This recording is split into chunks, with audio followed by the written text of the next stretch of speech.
উত্তোলন করার চেষ্টা করা হয় তাহলে বারুদ দিয়ে উড়িয়ে দেব, তখন বিদ্যার্থী পরিষদ স্লোগান দিল ডাইনামাইট। তাকে উত্তরীয় দিয়ে বরণ করার জন্য আমি আমাদের অখিল ভারতীয় বিদ্যার্থী পরিষদের এখন আমাদের মধ্যে উপস্থিত আছেন বিশেষ কিছু ব্যক্তিবর্গ, তাদের একে একে পরিচয় করিয়ে ভারতীয় জনতা যুব মোর্চার কোমলপুরের মন্ডল প্রেসিডেন্ট আপনাকে বরণ করার জন্য কার্যকর্তা বন্ধের আগ্রহ করছে।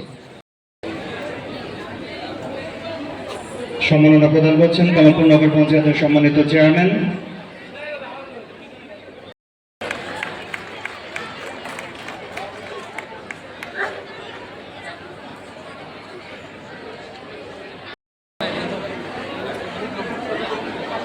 কমলপুর মন্ডলের মাননীয় চেয়ার সভাপতি শম্পা পাল মহোদয়ার হাত ধরে মেধাবৃত্তি সম্বর্ধনা 2026-এর সম্মাননা প্রদান করা হচ্ছে।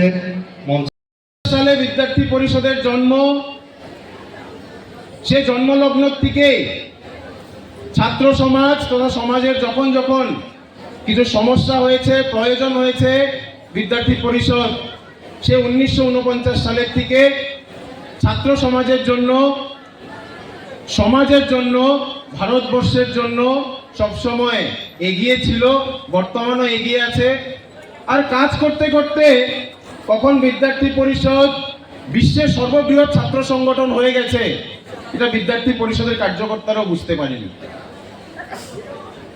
কয়েকজন কার্যকর্তাকে নিয়ে শুরু করা সংগঠন আজকে প্রায় 70 লাখ সদস্যকে নিয়ে বিদ্যার্থী পরিষদ দেশের, ভারতবর্ষের সাথে সাথে ভারতের বাইরে 40টা কান্ট্রিতে বিএপির কাজ চলছে।